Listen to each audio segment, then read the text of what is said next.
This house is mine now, Mom. You can't come in anymore.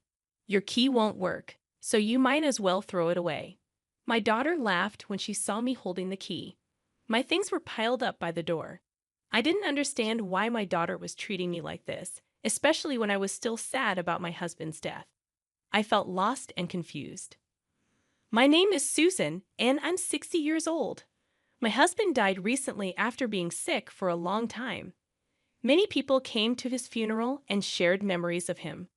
We said goodbye to him with smiles instead of tears, just like he would have wanted, but even with all the support, I still felt very sad. We have a daughter named Emily. She got married and moved far away. And we haven't seen her much lately, even during holidays. She left quickly after briefly coming to her father's funeral. Before Emily got married, she was very close to us. She always said she couldn't stand the idea of living far away from us, even though we encouraged her to live independently after finding a job. She believed that meals tasted better when the family ate together. I usually came home late from work, so we made sure to have meals together on my days off. Maybe Emily said this to cheer up her father, who was getting weaker because of his illness. We were really happy and thankful for Emily's thoughtfulness. Then, Emily suddenly told us she was getting married and quickly got the marriage paperwork done. After that, she left our house in a rush. We were confused by her sudden decision. We only met her partner once and had a brief conversation with them. It seemed like they truly loved each other, and we only wished for Emily's happiness without interfering in their relationship.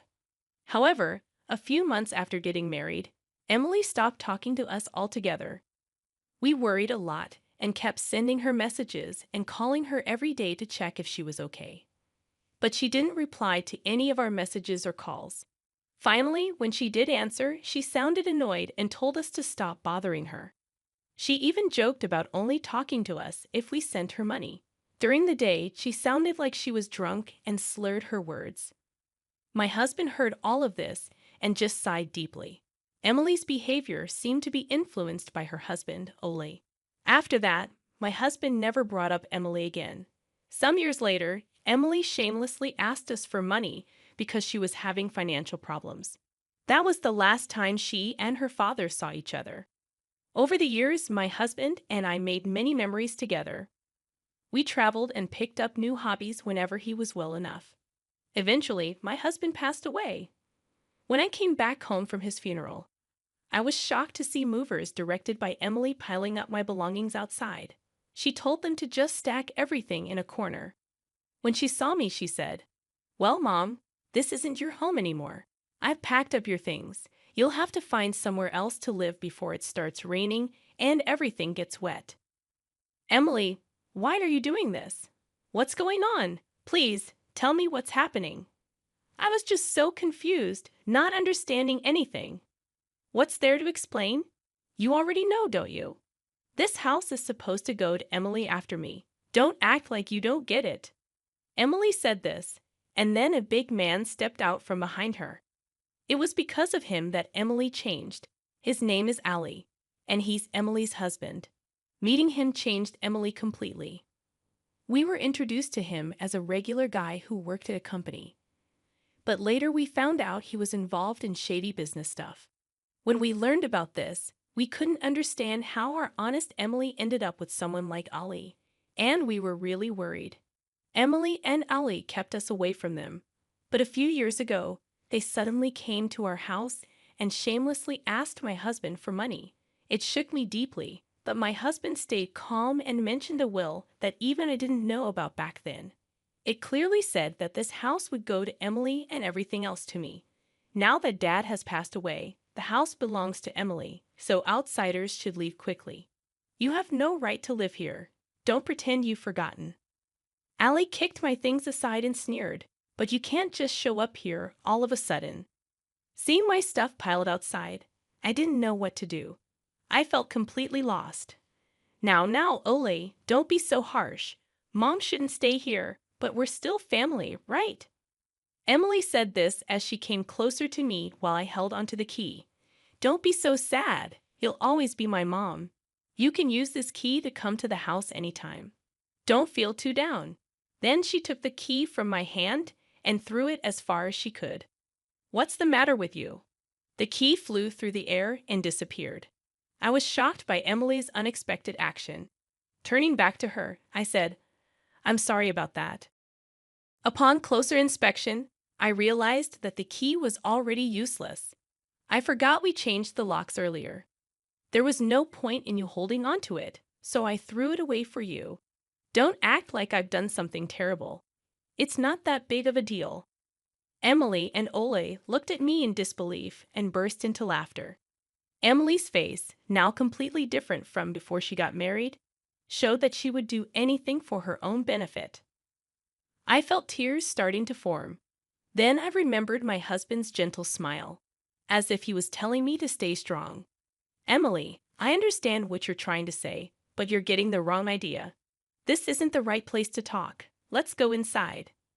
I urged Emily and Ole to come inside, but they resisted. "We're still moving in, and don't act like you're in charge, telling us where to talk. This isn't your house anymore. You need our permission to come in," Ollie snapped back.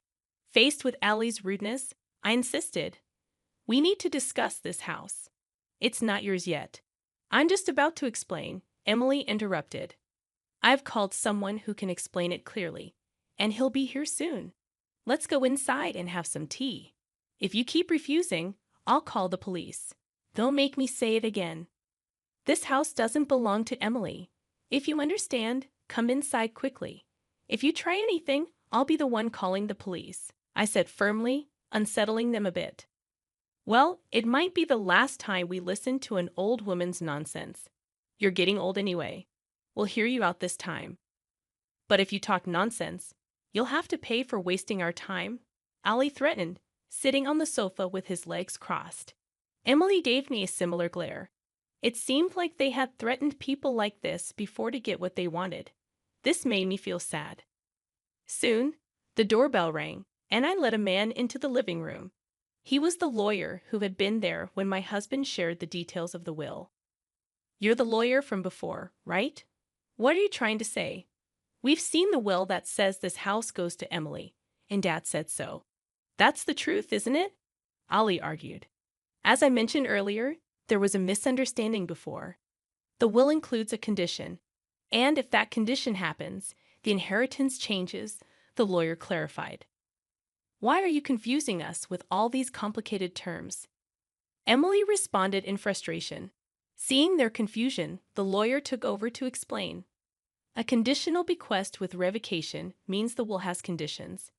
In your father's will, the condition was that Susan could stay in the house as long as she's healthy.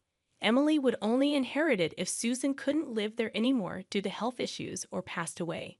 Your father was very clear about this." Ollie and Emily looked completely confused. Did he really say that? Even if he did, we wouldn't remember. What's this talk about revocation? Emily shook her head in disbelief. "Okay, then what about those conditions?" Ollie asked, sounding a bit shaken but still defiant. "By trying to kick Susan out of the house, you violated the conditions of the will.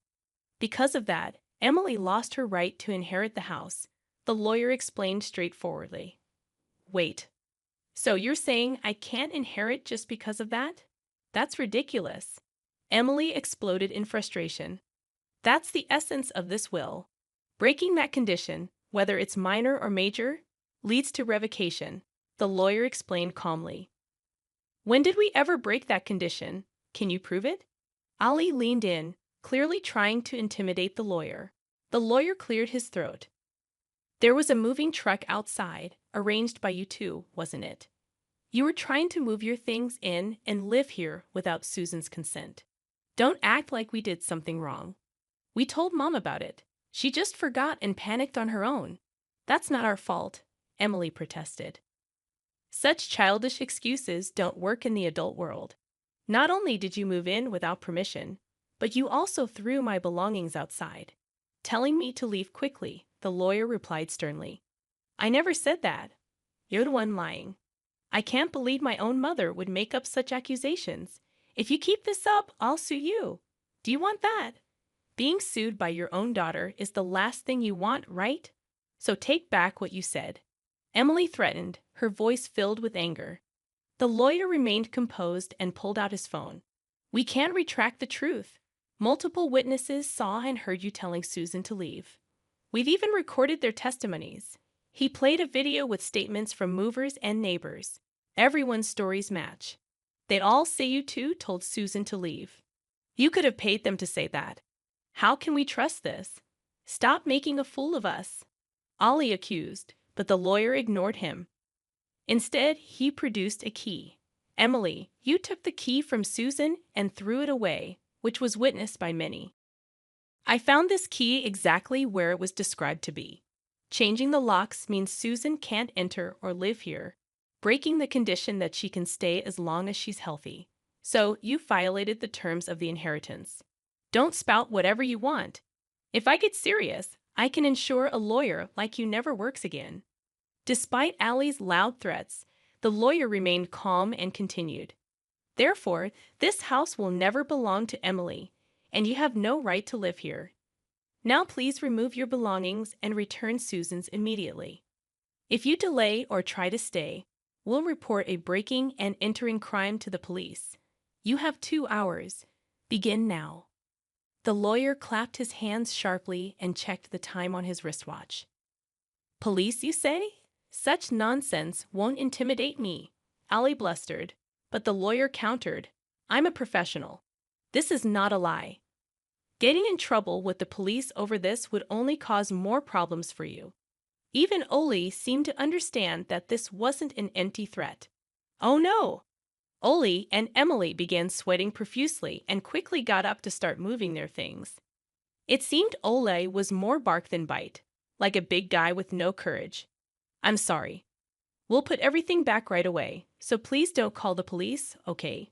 Please? Emily pleaded sweetly with the lawyer and yelled at the movers outside to reload the truck. But they refused, saying there was no such agreement. In the end, Ollie had to rent a car and somehow managed to load their belongings. Just loading isn't enough. You must put everything back the way it was. If Susan's belongings are damaged or dirty, clean them up. Any damage, and we'll report property damage and seek compensation, the lawyer reiterated, pushing Ollie and Emily to restore everything within 2 hours after loading their belongings. After loading their belongings, Emily tearfully asked Ollie, "Now that we've packed up, what do we do?" "How should I know? It's because of your dad's strange will," Emily sharply retorted, blaming Ollie for not paying attention to the will properly. Despite their argument, they drove off, leaving the scene. I thanked the lawyer profusely and returned to my home filled with memories of my husband, feeling relieved. Later, I heard that Ollie and Emily had caused trouble in their previous town and moved to our house, almost like a secret escape. They had targeted me for inheritance money, but now they were gone. Emily, staying with Ollie, seemed destined for a life of repeating mistakes. It pained me, but it was the path Emily chose. If they ever regretted their actions and wanted to live honorably, I'd be willing to help. My husband had mentioned something like this. For now, I'll enjoy my time in our shared house, perhaps even trying skydiving, something my husband had wanted to do. Looking up at the stars in the night sky, I felt my husband encouraging me, and I gently wiped away a tear.